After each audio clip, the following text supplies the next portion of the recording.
Morning, welcome to another beautiful day in New York City. Today at Hudson Yards, the vessel still closed. Open and shut, open and shut. They try to fix it after some people jumped off in suicides, and then they open it back up, and then some more people jumped over the railing, and now it's probably permanently shut. Kind of a waste of real estate here. Prime real estate in Manhattan. Useless. Today we're going to talk about some ways as an average Joe, average middle income American household, some ways that you can make money in real estate. But first, let's talk about why the definition of success is often, if you have a great job and a great big house. Why is that the definition of success? And why is that the American dream? You're basically asking for a 30-year servitude, right? Indentured servitude, 30 years of being an indentured servant, a slave to the house. And often more than 30 years, because most people move after 10, 12 years, starting the whole 30-year mortgage all over again. So probably a lot of people end up paying a mortgage for well over 40 years, right? Well into probably close to retirement age in their 60s. That's a lot of years of being a slave to your house. So in this land of the free, why are so many people choosing to not be free? Why isn't the land of the free the ultimate success is to be free, right? To be free to walk around on a Monday with my wife, right? We take a hike probably a couple of times a week, and we alternate between urban hiking and hiking in the mountains. Today we're at the High Line right now. I'll show you some of these apartments that go for bare minimum millions of dollars, and in many cases tens of millions. I don't know if we're going to see any in the hundreds of millions today, but I can assure you that a lot of these apartments here are in the tens of millions, because I've been in them, because I work for billionaires part-time, and I've been in their apartments. You know, well, we live in 1,500 square feet, and that's big by New York City standards. My employers live in houses that are 30, 40,000 square feet over several acres. And their apartments in New York City and Manhattan are small compared to their houses. Their apartments are 10, 20,000 square feet. Duplexes, tens of millions of dollars. Somewhere in Manhattan. Can't tell you where, right? You're going to start seeing some of these examples.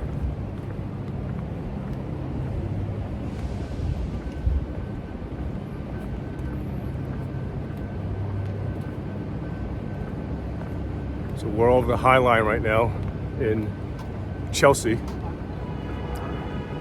And we're walking to the meatpacking district. It's one of our favorite routes. So, probably the easiest and cheapest way to make money in real estate as an average Joe household, middle income. Of course, harder to do in New York City, but it can be done. The easiest way is probably just to do what they call house hacking.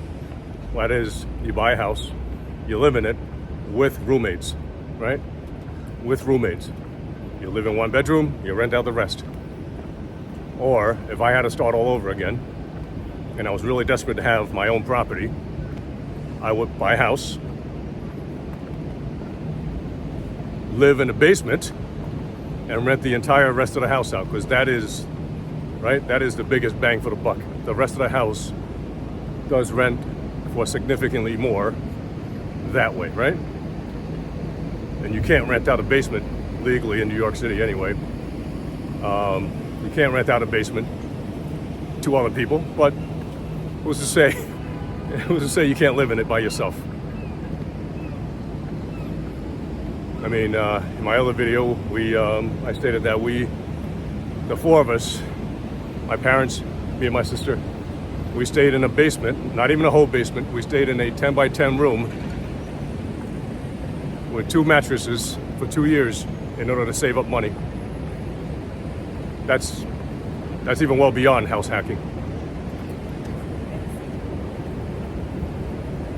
So, but as always, you got to run your numbers, right? You're going to buy a house where if you rent it out, hopefully your tenant, at least bare minimum, pays for all the expenses, not just the mortgage. The mortgage is just one part of the equation. If he's paying for the mortgage and you're paying for all the other bills, I don't see how you're going to get ahead on this. Next level up would be similar to house hacking. You buy a small 2 or 3 family building, right? And again, you live in one unit, or better yet, you live in a basement, right? And you rent out all the legal units. Again, run your numbers, right? Tally up all your income versus expenses, all of it, every single bill, and make sure that you come out positive. Make sure that your tenants are paying for more than just a mortgage. If they're only paying for the mortgage and you're paying for everything else, you're underwater. Again, everybody's definition of what is worth it is different, right? If I can get, without having to work, if I can get 8 to 10% in the S&P 500, why would I work for the same or less in real estate? So it has to be better than the S&P 500 because I'm working for it, right? I'm working for it. So once you start getting into real rental property, not just house hacking, you'll have all kinds of deductions, and the biggest one is depreciation, right? And that really erases most, if not all, of your gains, of your profits during the year. So your profits are virtually tax-free. So that's one of the huge benefits of owning rental properties. And the other thing is, you're using somebody else's money. You're using leverage, right? You're putting a certain amount down, usually nowadays probably 25% down, but you're borrowing the other 75%. So it's a huge amount of leverage that can cut both ways. It can hurt you, and it can also make a lot of money for you if you do it right. Don't just jump into it though. You gotta read, you gotta research, and most of all, you gotta run your numbers, and you gotta know that the local area that you're buying in, right? Is it appreciating, okay? Is it appreciating a little faster than typical? Are you getting a decent ROI out of the rent?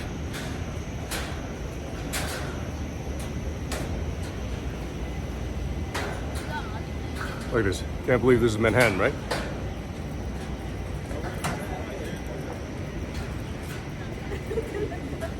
Walking through New York City, Manhattan, one of our favorite routes on our frequent urban hike. We're coming up on some buildings that are really, really lovely, designer-built buildings in about a block. I'll give a little pause, and you can check out these tens of millions of dollars worth, these apartments. Sculptures. New Jersey.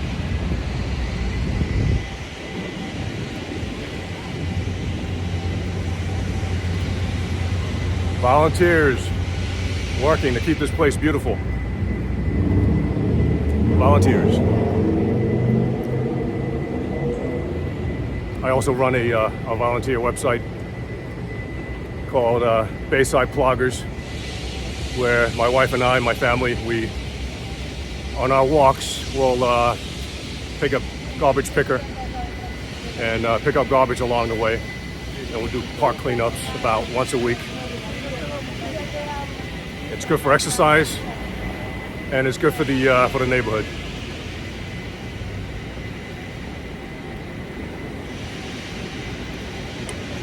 So we went through two ways, right? House hacking, where you live in a single family or one apartment, and you rent out the rest of the house or apartments. And we went to buying multifamilies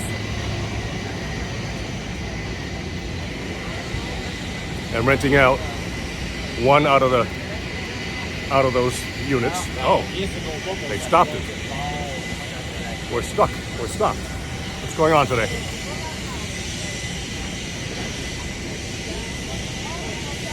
Well,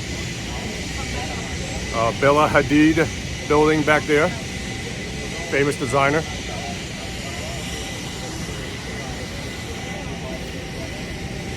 The Edge.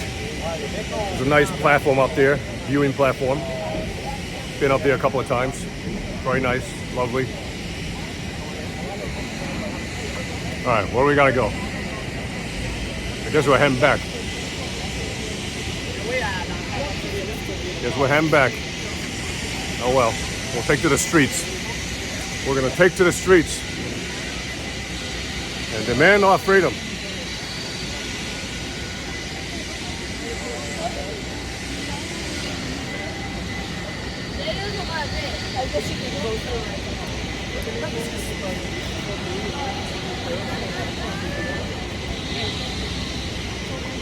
Well, when we looked at properties, it was a lot of luck back in 2009, right?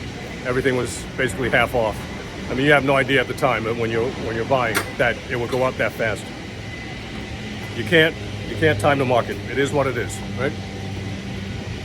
But if it drops 50%, yeah, that's a good deal. Anyway, rentals, very hard to do. Don't just jump in there. Don't just automatically think that you're gonna buy something and it's gonna automatically make you a millionaire. Most of the times, most mom and pops are not gonna make it. They're not gonna make it. They think they are, but you know, after 30 years of holding a mortgage, that's 30 years of risking your down payment.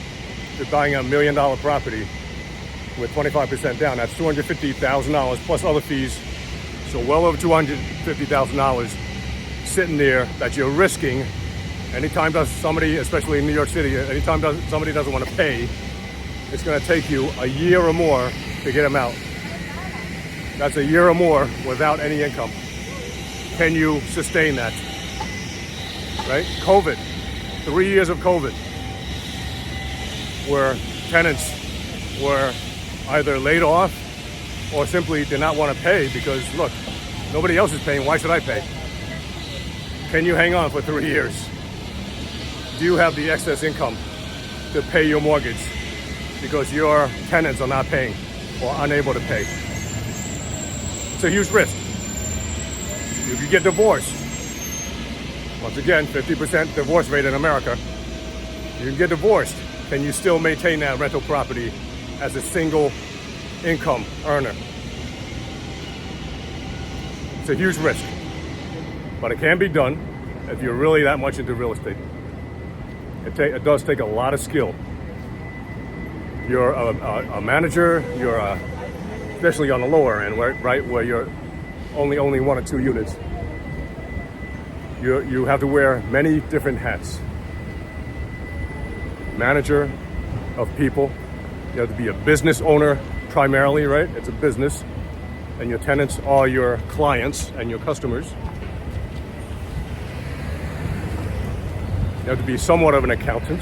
You have to keep track of everything you spend so that you know your ROI is worth it. It's worth the amount of time and effort that you're going to be putting in there. Especially as a mom and pop operator, you're going to be doing most of the stuff yourself. Because if you hire it out, if you hire everything out, you're not going to make any money. The margins are really not there. I'm not talking about people owning 50, 100, 1,000 units. You're not the typical mom and pop anymore. You're a pro. That's not what I'm talking about.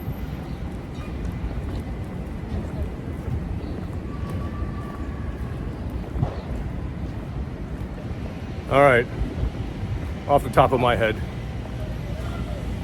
again, one take. Hopefully it's some sort of value in there.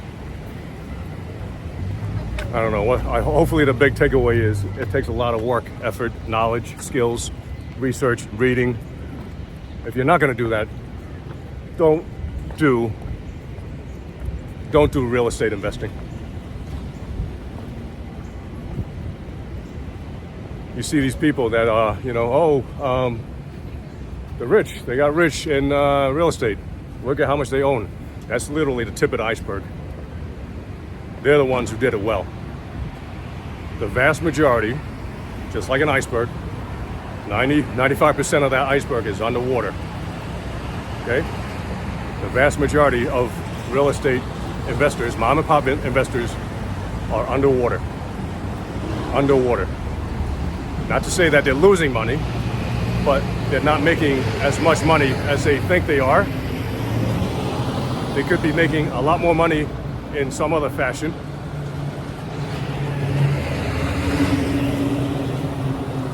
So take that into consideration and compare it to the S&P.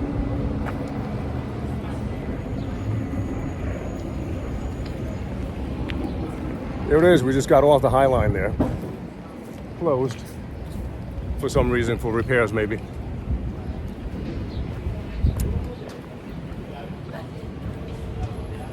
All right, again, I highly suggest any excess income, you put it into some sort of a broad market index, not a single stock. Okay, not single stocks, as some people tend to think of the stock market, right? Picking stocks, that's like gambling. That really is gambling. Pick a broad basket of stocks, which is an index, where you have tons of stocks in there, hundreds, thousands of stocks. So if any one company fails, well, you got a few thousand others working for you. Very hard to lose.